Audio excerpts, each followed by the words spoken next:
Podcast Exegese e Exposição. Exegese on demand para você.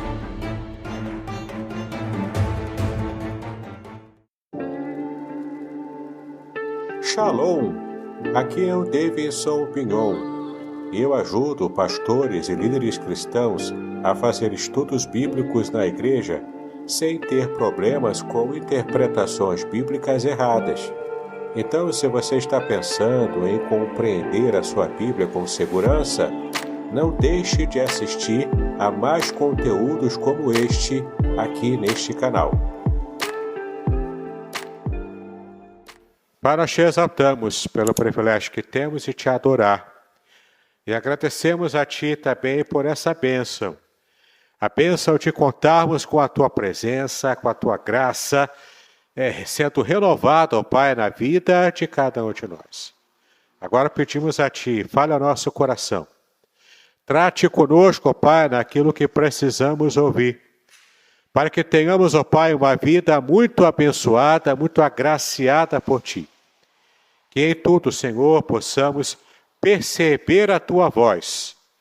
E ao ouvir a Tua voz, que possamos obedecê-la para a honra e glória do Teu nome e também para a nossa própria felicidade. Trata conosco nessa noite. Assim pedimos a Ti em nome de Jesus, hoje e para sempre. Amém e amém. Amém, meus queridos?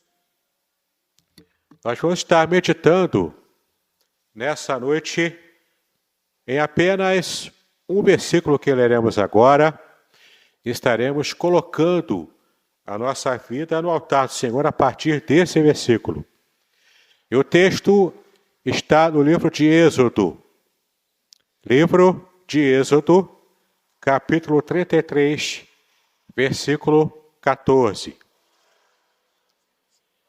Estamos abrindo no segundo livro da Bíblia, livro de Êxodo, no capítulo 33, versículo 14. E o texto diz o seguinte: Disse, pois, irá a minha presença contigo, para te fazer descansar.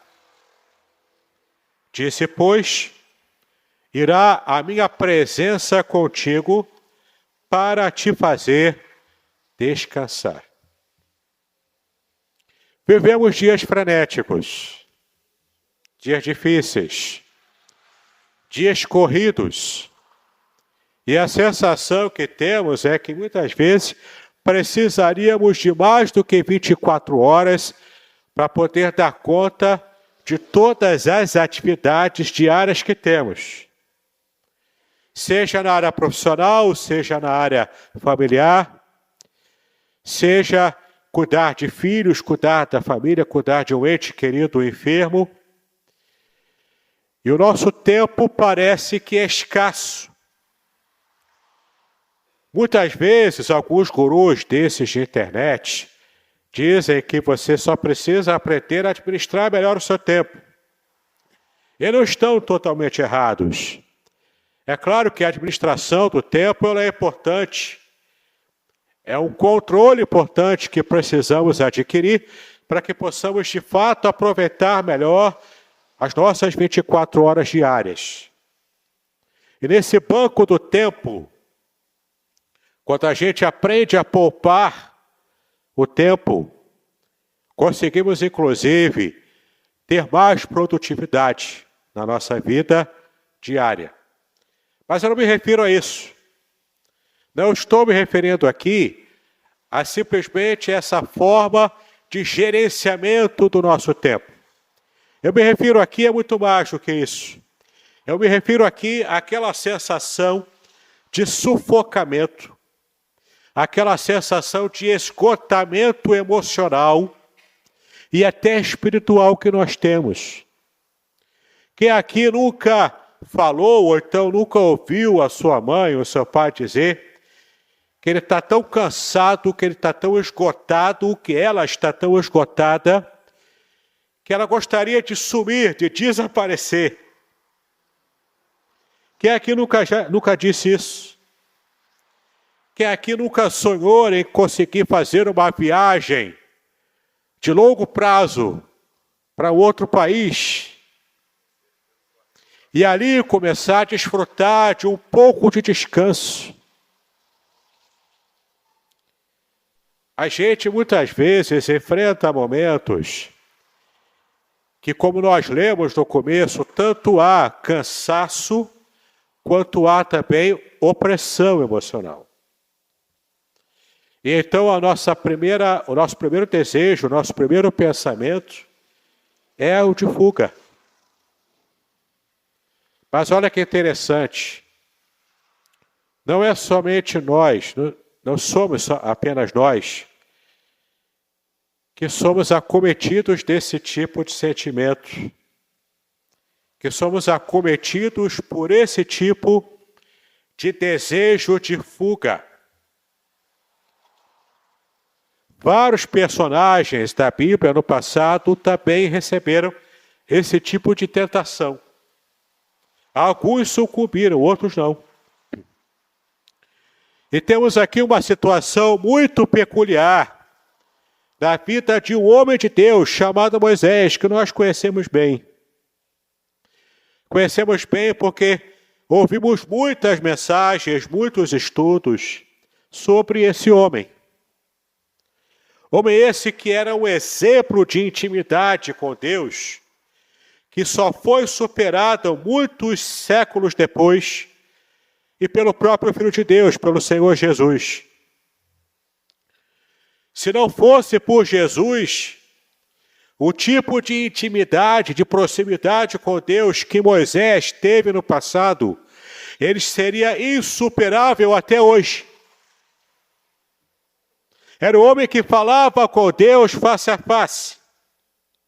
Era o homem que conseguiu receber uma revelação de Deus, além do que qualquer revelação de qualquer outra pessoa que existiu na sua época e que persistiu ao longo da história até o dia de hoje. Como disse, apenas o Senhor Jesus, enquanto ser humano, conseguiu trazer um novo patamar na intimidade com Deus. E Moisés era um homem que também se sentiu cansado. Era um homem que também sentiu a frustração de se doar, de se esforçar, de se colocar na presença de Deus de um modo tão profundamente entregue. E depois do final de um grande período de esforço, ele olha para trás, ele olha para o seu legado e percebe que muito, muito perto de uma libertação poderosa, o povo cai de novo no pecado. Depois de tanto esforço, depois dos milagres de Deus sendo revelados assim à mão cheia, 10 pragas do Egito, a abertura do Mar Vermelho, Deus entregando a lei dele em tábuas que ele próprio escreveu, o monte fumegando pela glória de Deus, o povo passando no deserto com uma coluna de fogo durante a noite para iluminar e esquentar, e com uma nuvem durante o dia para tapar o sol escaldante do deserto. O povo testemunhando a mão de Deus operando com força e com poder. Todo o Êxodo trata disso. Todo o livro de Êxodo fala de como Deus quis libertar o seu povo, por amor a esse povo, e resgatou esse povo de uma das piores fases da sua história, a escravidão no Egito, que era uma escravidão desumana, era uma escravidão feita para que as pessoas morressem, porque Faraó não se importava com aquele povo. Faraó queria que aqueles homens morressem trabalhando, como burros de carga, porque se morressem trabalhando, eles iam diminuindo enquanto população, E haveria controle do Egito contra o povo judeu que estava crescendo e crescendo e crescendo. Faraó olhava para aquela gente e não os via como seres humanos. Ele os via apenas como burros de carga. Máquinas para construir o seu império, as suas pirâmides, as suas esfinges, as suas obras faraônicas, os seus castelos. Todos na areia do deserto. Pedra sobre pedra, colocada pela mão dos escravos. Depois de 400 anos nessa situação, Deus então se levanta, liberta o povo, usa Moisés. E no capítulo 32, logo após Deus dar a lei a Moisés, o povo sente a ausência de Moisés, a ausência prolongada daquele homem de Deus, daquele que era a representação de Deus aqui diante deles. E rapidamente eles voltam ao passado. Eles já haviam se lembrado das cebolas do Egito e queriam comê-las. Você imagina voltar para a escravidão só para comer cebola? Eu teria um outro tipo de motivo para né? Mas comer cebola fica difícil. Comer cebola igual a maçã é complicado, né? Você imagina o hálito bom, né, que o povo teria. Mas o povo queria voltar por coisas pequenas, por coisas supérfluas, por coisas que não tinham nenhum valor.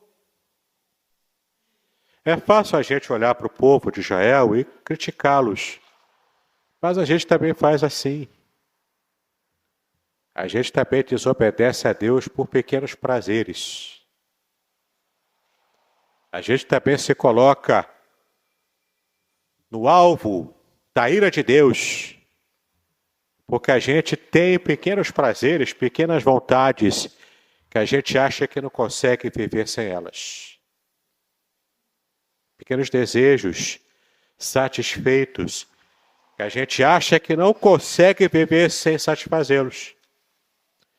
Porque somos escravos desses prazeres, desses deleites, dessas manias, como Israel era escravo do Egito. E diante de um poder tão grande, aquele povo volta, ele retrocede. Moisés se demora no monte, e então o povo pressiona Arão. Arão, o porta-voz que Deus determinou para que falasse a Faraó junto a Moisés. Arão, que seria a voz de Moisés perante Faraó, enquanto que Moisés era a voz de Deus perante Arão e perante o povo. E Arão, pressionado, se mostrou um líder fraco naquele momento. Pressionado pela voz popular. E o povo pede, queremos um outro Deus, porque quem sabe o Deus que nos libertou, agora tirou férias. Ficou cansado, está com férias. Moisés desapareceu, será que ele morreu? Moisés virou fumaça. Faz para nós, então, um outro Deus.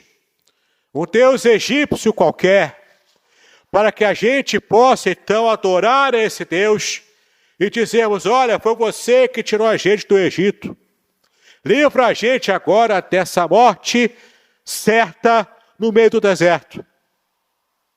Lá no meio, na parte sul do mapa, ali na Arábia, no Monte Sinai, próximo ainda do Egito. Talvez eles olhassem no horizonte e percebessem o Egito lá longe. E o seu coração pulsando de saudade da escravidão. Pediram então que Arão produzisse, forjasse com os seus pertences, braceletes, brincos, colares, tudo de ouro. Adivinha qual a procedência desse ouro todo? Do Egito. Adivinha de onde vieram tantas peças de ornamentação daquelas mulheres, daqueles homens? Do Egito. O pouco de riqueza que algum escravo, talvez até tenha roubado de algum senhor egípcio. Talvez tenha conquistado com algum tipo de permuta. Mas o fato é, tinham ali objetos de ouro. E o texto bíblico diz no capítulo anterior, o capítulo 32, que eles entregaram aqueles objetos de coração aberto, de bom grado, porque eles queriam se entregar à idolatria, olhando para trás, tal como fez a mulher de Ló, olhando para trás e tornando-se estátua de sal, morrendo instantaneamente. Naquele momento, a nação estava morrendo espiritualmente, morrendo enquanto nação, porque preferiu olhar para trás. E o texto diz que Arão, então, forja em um fogo improvisado no meio da areia, forja um bezerro de ouro. Aquele bezerro de ouro era uma representação do deus egípcio Apis. Era um deus em forma de bezerro com uma coroa em forma arredondada aqui na cabeça. E aquele deus Apis seria então adorado, seria venerado pelo povo de Deus, de tão acostumado que estava a fazer as coisas do paganismo. Depois de várias gerações entregues como escravos àquela nação pagã. E o que acontece? Deus avisa a Moisés. Moisés estava no monte ainda, recebendo as leis de Deus. A primeira edição das leis de Deus, escritas por ele mesmo. Então Deus avisa, desce, porque o povo se corrompeu. Josué, que estava ali embaixo do monte, esperando também Moisés voltar, quando Moisés desce com as tábuas da lei, o seu rosto brilhando, e então Josué, estranhando aquilo tudo, ele fala, olha, estou ouvindo o barulho aqui de festa. Moisés diz, não é festa. O povo se corrompeu. O povo estava adorando a um Deus falso. Então você consegue fechar os seus olhos e imaginar como estava o coração de Moisés, talvez transparecendo a preocupação em seu semblante, quando ele se caminha na direção do povo em festa e festa pagã. Enquanto Moisés e também Josué vão se aproximando, ele ainda com as tábuas da lei, equilibrando em seus braços, o povo estava ali adorando ao Deus falso e Arão dizendo, olha, amanhã vamos adorar ao Deus Altíssimo, hoje estamos adorando Apis, mas amanhã adoraremos a Jeová. E de fato o povo estava ali tentando agradar a gregos e troianos, tentando agradar a Deus e ao diabo, fuxicando no lixo do diabo algo que pudesse trazer paz, conforto e aplacar a ansiedade do coração de toda uma nação. E então Moisés chega ali com Josué, você já conhece a história. A ira toma o coração daquele homem que era manso. E as consequências você já conhece. Aqui temos o retrato cristalizado do momento mais sombrio, mais vergonhoso na história do povo de Deus. Momento que ficou marcado até hoje na cultura de Israel.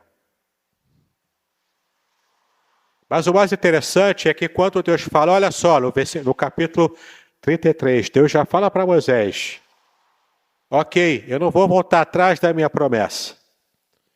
Vamos seguir com o projeto, toca para frente. Só que eu não vou mais andar perto desse povo.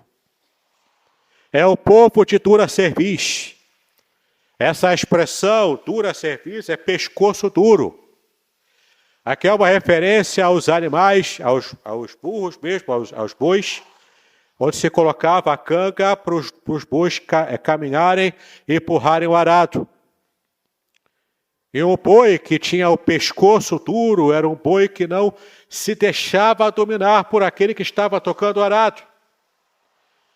E então, quanto mais aquele que estava tocando o arado ia fustigando o boi, ia machucando o boi, tanto mais ele tornava o seu pescoço duro para trabalhar.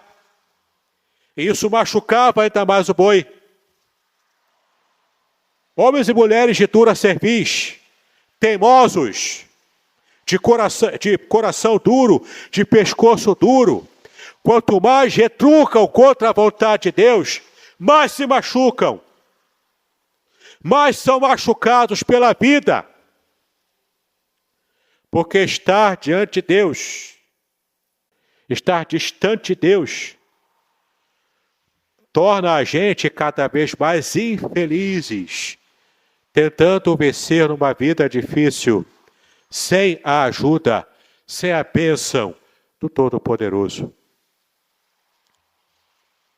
E então, Deus aqui, no versículo 14, ele diz, depois que Moisés clama a ele, e diz, olha, não podemos avançar, se o Senhor não vai conosco, não nos faça andar mais.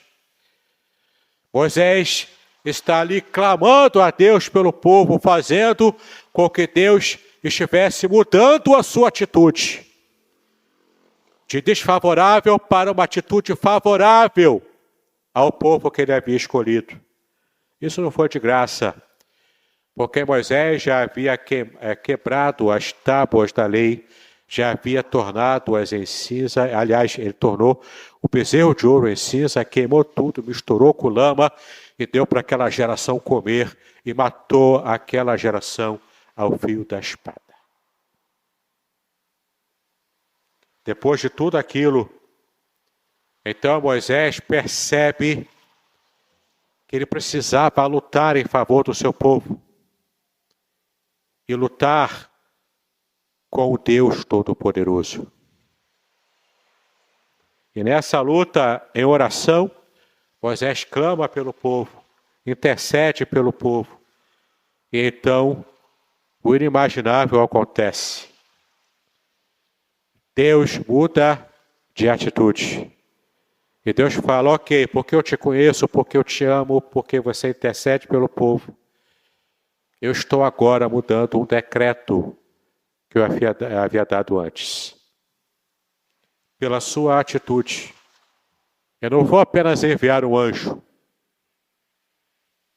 O anjo que daria a certeza de vitória. Entenda, pelo amor de Deus, meu querido. Nem sempre o resultado de vitória a qualquer custo é sinônimo de aprovação divina. Porque mesmo o povo em situação de desaprovação, Deus havia prometido por amor e fidelidade a sua promessa de que conduziria o povo em vitória, mas ele não estaria presente. E designaria um anjo para estar cuidando do povo e levando o povo até a terra prometida. Mas isso não bastou para Moisés. Isso não bastou para aquele que teme a Deus, para aquele que quer ter intimidade com Deus. Só a vitória a qualquer custo não basta. Eu quero a vitória, mas eu quero a vitória com a presença de Deus. Amém? Eu quero a vitória com a aprovação de Deus. Eu quero a vitória com a certeza de que Deus está olhando para mim e está satisfeito com a minha vida perante Ele. Então, de nada adianta a gente fazer campanha disso ou campanha daquilo, 7 semanas de não sei o quê, subir monte não sei quantas vezes, se não há aprovação divina com a minha vida. Primeiro, não vou alcançar a vitória que eu acho que posso alcançar.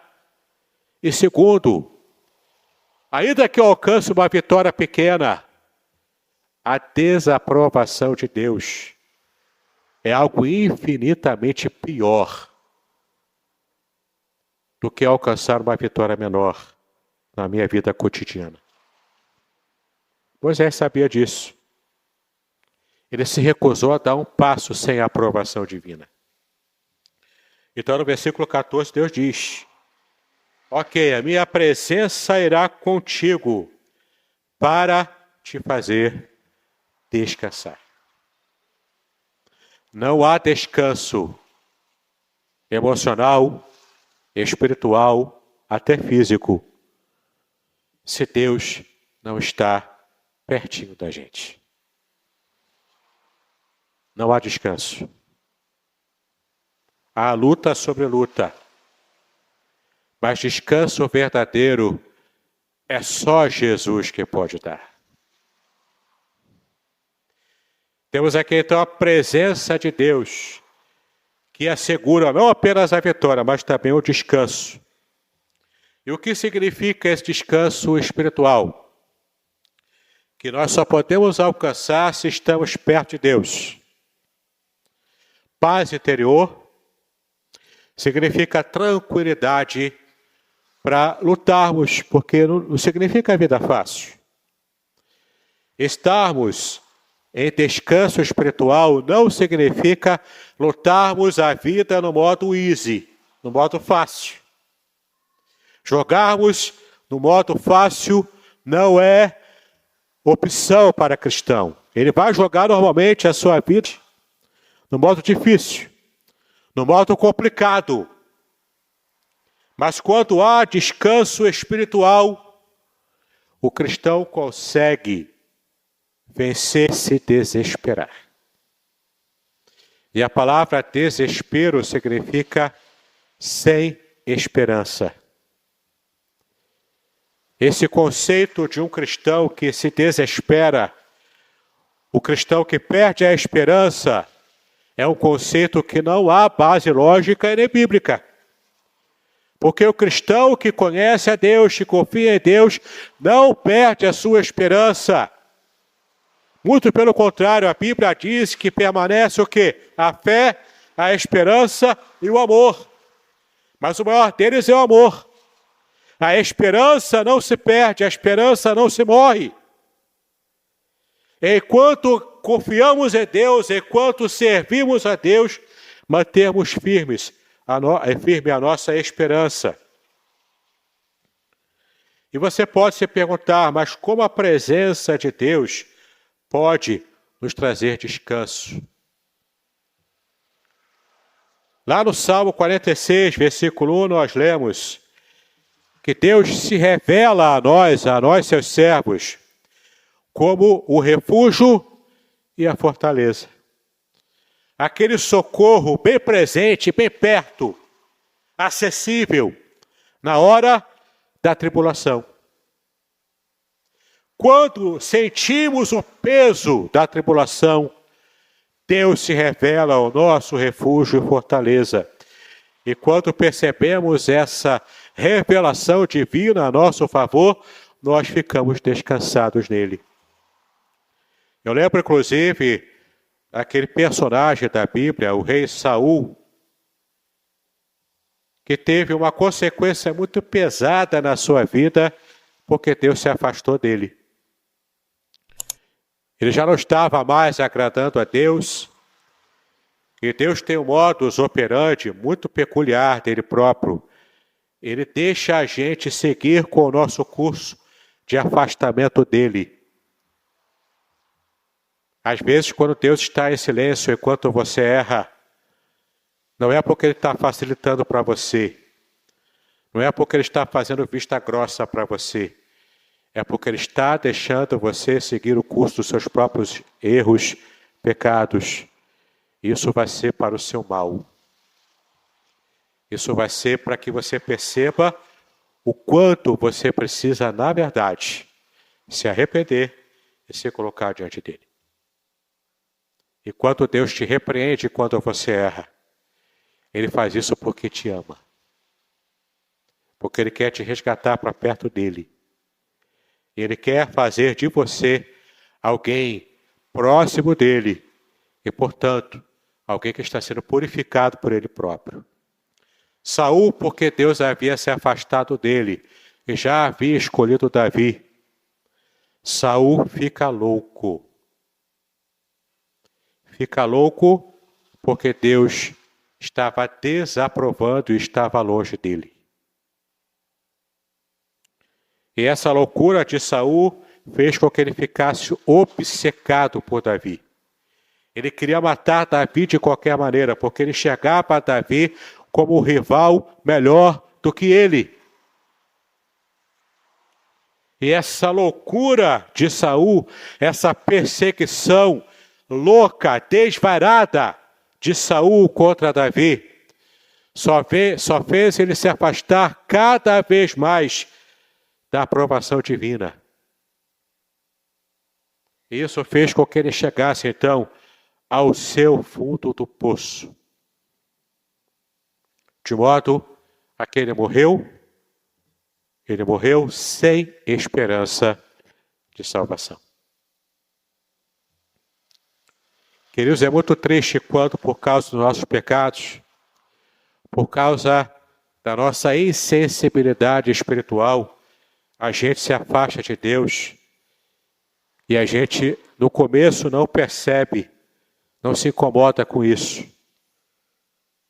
E quando chegamos no momento derradeiro do nosso afastamento, a gente aí é que vai sentir o quanto precisávamos estar próximos de Deus, mas nos distanciamos porque acalentamos pecados de estimação. Pequenos pecados que nos afastando de Deus e se tornaram maiores. E então, muito tarde, podemos acordar para a realidade. Precisamos então encontrar o remédio para tudo isso. Encontrar o remédio que Saul não encontrou. Encontrar o remédio que em parte o povo de Israel até conheceu, mas também rejeitou o remédio. O remédio da nossa comunhão restaurada com Deus é só o Senhor Jesus que pode dar. Somente o Senhor Jesus é o intermediário, é o mediador entre Deus e os homens. Somente o sacrifício de Cristo na cruz do Calvário nos reaproxima de Deus. E quando nos reaproximamos de Deus em Cristo, precisamos ter a consciência despertada para que a gente não caia como Israel caiu. Para que a gente continue nos esforçando, para que a gente continue se esforçando. Para quê? Para manter uma vida de intimidade com Deus. Porque nós somos salvos pela graça, mas mantemos a nossa vida com Deus por meio da santificação.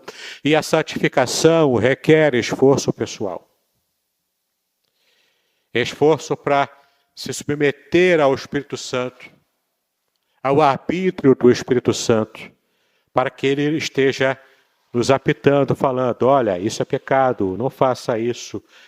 E eu preciso estar sensível à voz do Espírito para não cair, e muitas vezes caindo continuamente no mesmo erro, no mesmo pecado.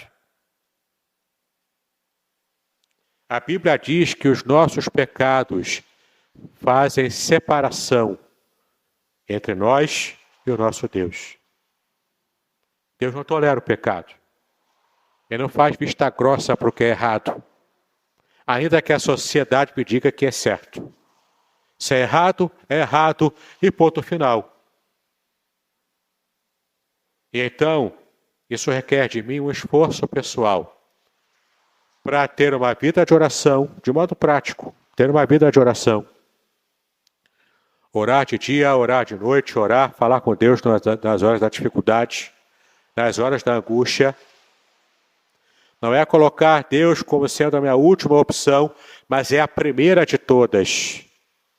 Seja qual for a ordem da sua ansiedade, da sua dificuldade, seja qual for a área do seu problema, Deus pode trazer a solução para você agora. Deus é o Todo-Poderoso, Ele pode curar, Ele pode abençoar financeiramente, Ele pode fazer você alcançar um outro patamar na sua vida espiritual, Ele pode acalmar a sua briga interna, a sua luta interna com o pecado, Ele pode trazer paz na sua vida familiar, Ele pode trazer sentido para a sua vida se você perdeu esse sentido. Eu quero resgatar então o versículo que lemos e assim terminando essa nossa mensagem. Mateus 11, 28. O convite do Senhor Jesus está aberto para você. Para você que é servo de Deus e ainda luta com dificuldades da sua vida, ainda luta com pecados que você sequer consegue verbalizar diante de Deus. Mas Jesus está dizendo, venham a mim, todos vocês que estão cansados e sobrecarregados, e eu os aliviarei. O caminho da sua paz interior, o caminho do seu descanso emocional, o caminho para o seu sucesso é o Senhor Jesus Cristo. Ele tem o poder para trazer paz e alívio à sua mente. A sua mente cansada de lutar. As suas forças indo embora e você não sabe o que fazer. Hoje eu digo para você, Cristo está dizendo, em Cristo você tem alívio, meu irmão. Em Cristo você tem alívio, minha irmã, para todo tipo de luta que você enfrenta. Em Cristo você consegue alcançar descanso para a sua alma, alívio para o seu sofrimento. A sua ansiedade não vai te trazer a solução. A sua ansiedade não vai trazer resposta. Quem traz a resposta para você é somente o Senhor Jesus. Coloque a sua vida diante dele. Chegue-se ao Senhor através de Cristo e você encontrará descanso, alívio para a sua vida. Amém, queridos? Já estamos chegando na parte final do nosso culto. Mas antes eu quero convidar você que deseja uma oração. Você que luta com algum pecado pessoal. Você que luta com alguma dificuldade em qualquer área da sua vida. Área emocional, área espiritual, área familiar, área profissional, área de sua saúde. Em nome de Jesus, você pode vir aqui à frente se desejar, para a gente fazer essa oração em favor da sua vida. Vamos colocar a sua vida no altar do Senhor, para você que precisa de uma cura especial, quem sabe. Talvez um problema emocional, uma cura emocional no seu coração. Você que luta com alguma dificuldade há anos. Você que luta com algum pecado recorrente. Agora estamos unindo a nossa fé. E você juntamente comigo vai estar colocando a sua vida no altar de Deus. Diante do Senhor não há impossíveis, não há barreiras. Não há ferrolhos que te aprisionem ao passado. Diante do Senhor, todo tipo de algema que se quebra. E ela cai ao chão. E você ouve o estatalar dos ferros do chão. e pela fé você já contempla a tua vitória em nome do Senhor Jesus Cristo. Pai, nós te exaltamos, porque temos o privilégio de servir a Ti. Temos o privilégio, ó Pai, de estar na Tua presença, privilégio esse alcançado por Cristo Jesus. Privilégio este que não alcançamos pelos nossos esforços, porque as nossas obras nada podem fazer. Nossos pecados, ó Pai, na verdade, diante de Ti, são como trapos de imundície, que apenas nos afasta cada vez mais de Ti. Mas, ó Pai, nós te damos graças, porque a Tua palavra diz que em Cristo Jesus todos os nossos pecados são perdoados. Há pessoas aqui, ó Pai, com necessidades diversas. Há aqueles que precisam de uma vitória na sua saúde física, que precisam da vitória completa, Pai, no seu corpo, como a pequena Isabel, por quem temos orado. Tantos, ó Pai, que lutam com enfermidades, até degenerativas. E ouvimos hoje pela manhã o testemunho da Tua serva, que foi curada por Ti, ó Deus, de uma enfermidade degenerativa. Nós te exaltamos pela Tua fidelidade, pelo Teu amor, pelo Teu carinho, pelo Teu cuidado por nós. Pedimos, ó Pai, também a Ti que o Senhor esteja contemplando aqueles que estão aqui à frente e que lutam, ó Pai, com problemas familiares. Lutas na família, Senhor, devido a algum ente querido.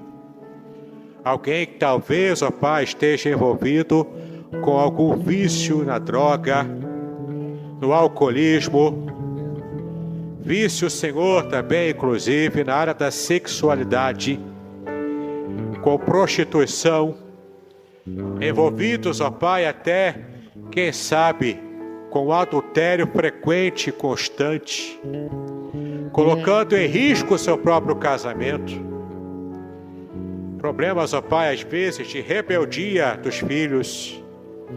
Problemas, ó Pai, de crianças que não querem estudar, que não querem, ó Pai, estar crescendo na vida, que estão tendo péssimos exemplos dentro de casa, dentro da própria família. Até situações, ó Pai, de abuso infantil dentro da família. Parentes, ó Pai, que enxergam as suas crianças de modo diferente, de modo pecaminoso. Pedimos a Tua graça, a Tua misericórdia. Pedimos a Tua graça, ó Pai, revelada a essas famílias.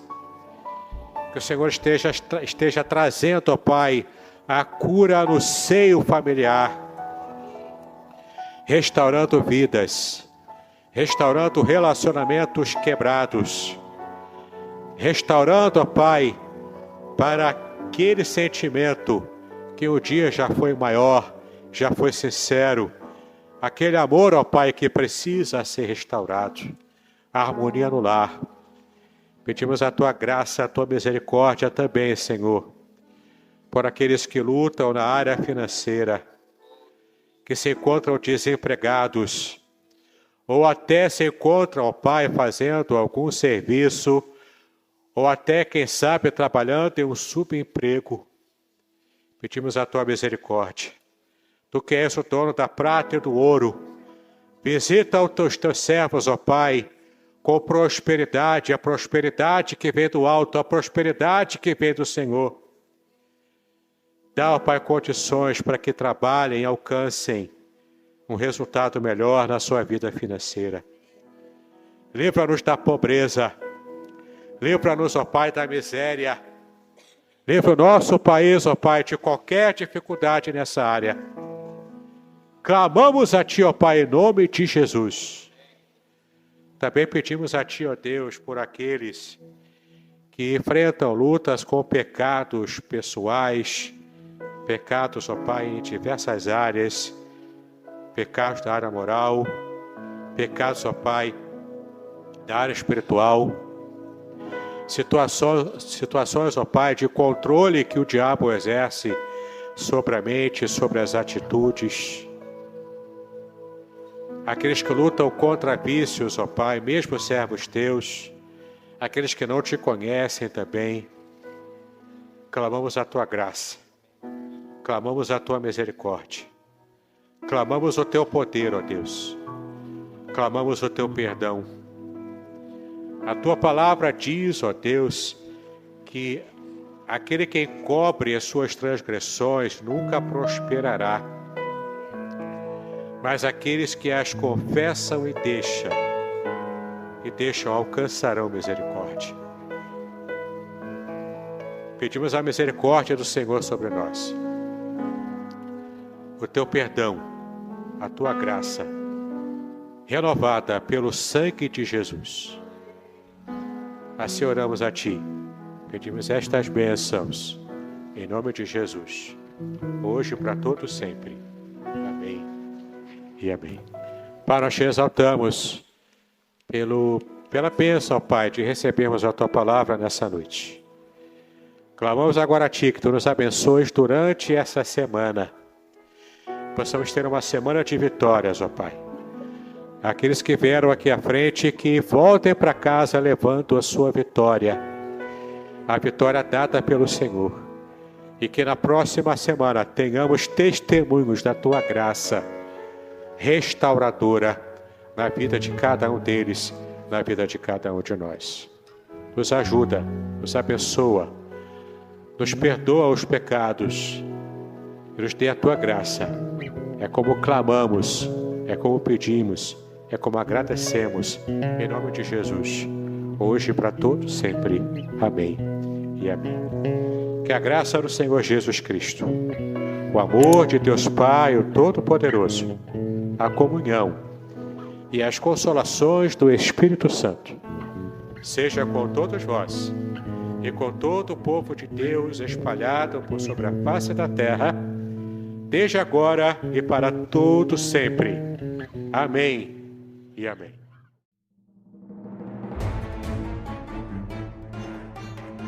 Muito bem, agora eu gostaria de ver a sua participação. Entre em contato comigo, compartilhe a sua experiência comigo e quem sabe até se você enviar em formato de áudio, eu possa aproveitar a sua experiência para apresentar no próximo episódio do podcast Exegese e Exposição. Eu sou Davidson Bignon e eu ajudo pastores e líderes cristãos a fazer estudos bíblicos da igreja, sem terem problemas com interpretações erradas. Se você então está pensando em compreender a sua Bíblia com segurança, não deixe de assistir a mais episódios como este aqui. Então, assine o canal, acione o sininho, curta, comente e também compartilhe. Ajude-me a ampliar o alcance com estudos bíblicos de qualidade na internet. Que Deus abençoe os seus estudos, paz e bênção sobre a sua vida.